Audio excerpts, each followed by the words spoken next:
Kevin Sidebottom here, speaker, author, and trainer. And I go around and teach sales organizations and leadership teams how to build trust and influence with their customers and their teams, which ends up generating profit and revenues. Well, isn't that a nice thing to have? I think so. Today, let's talk about what leaders do to grow trust with their teams.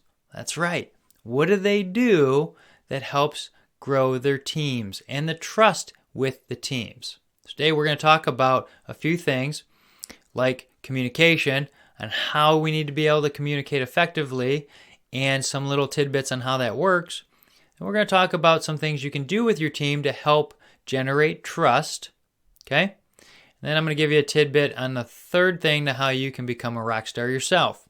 Okay? Let's jump into this. Now, the first thing you have to do as a leader to build trust is to have empathy and communicate effectively with those around you. You need to be focused on them, not yourself. We need to focus on how people are hearing us and how we're coming across. Well, we need to have effective communication if we're going to communicate our vision with the team to get buy-in. How do we do that? Well, fortunately, 90% of communication is nonverbal. That's right. So just typing an email is not going to work. We need to focus on how we engage people, the environments. If we're on a Teams meeting, turn on the camera instead of just being the little bubble that talks, because people don't see your reactions and how you're showing up. It means comb your hair. Well, we need to make sure that we are in an environment that people are learning and more relaxed. So if you ever looked at a therapist's office, it's usually warm and inviting, warm lighting, and it's calming. Well, people learn more and are more trusting than they are if bombs are going off, cars are going through windows, or heavy machinery is being made. Their anxiety goes up and it's hard for them to trust and hear what we're saying. So we need to make sure that we're communicating in the right environments. We also need to make sure that our tonality is correct and flowing so that they can hear us. See, when I first started in sales, I was in the panhandle of Florida and I was talking to somebody this fast and they literally told me to stop. They needed to catch up. Not because they were dumb, but because they had a slower tone when they talked and a slower pace when they talked. So that way I needed to match that. Again, not because they were dumb, but just how they received things. We needed to make sure we match it. And if we do so, they'll hear it, everything will land, we'll do better. Okay? We also need to make sure what clothes we're wearing. That's right, the colors actually make a big difference on trust. And how close we're to people and proximity, what face we're wearing when we're talking to people. Try singing happy birthday with a frown. It's pretty hard to do, especially when a kid's looking at you getting ready to blow out a candle. We need to make sure we're wearing the right face, the right colors we wear. So as you can see, I'm wearing light blue. There's a reason for it. It actually helps build trust. And the last thing we need to make sure we're doing is wearing the right scents. That's right. Different scents can actually trigger people. So unless you have a personality test that you can review and know all their history, sometimes wearing the wrong perfumes will trigger them.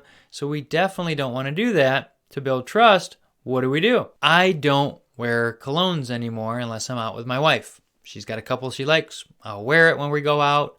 But typically, I just want to smell clean. Because again, body odor, well, that's going to send a message too.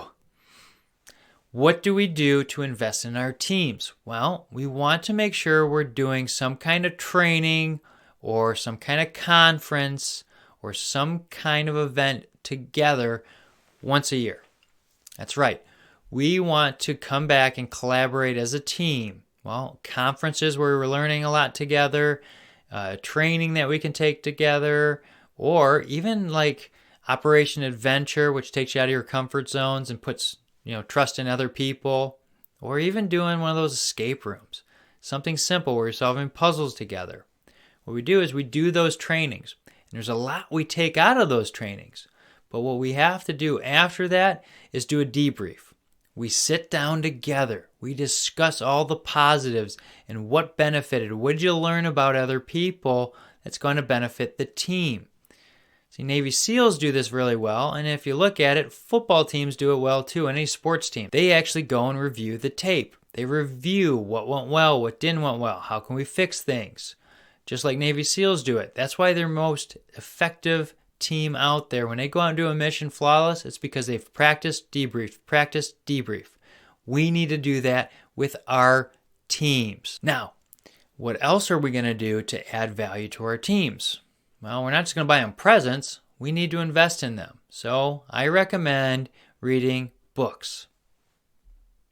Yeah, I know. You probably looked at me and went, oh, great, another frickin' thing to do. What I can tell you is, as we learn together, we grow together. Reading books is the best way of transferring knowledge. Now, I know it's difficult for most people to read, especially me, but I do 12 books a year. That's right. I don't sit down and do them all one at a time. What I do is I read about 10 pages a day. By doing 10 pages a day, I can get through a 300-page book in a month. See how this is adding up? Most leadership and trust and all that other kind of stuff, usually the books in business are less than 300 pages.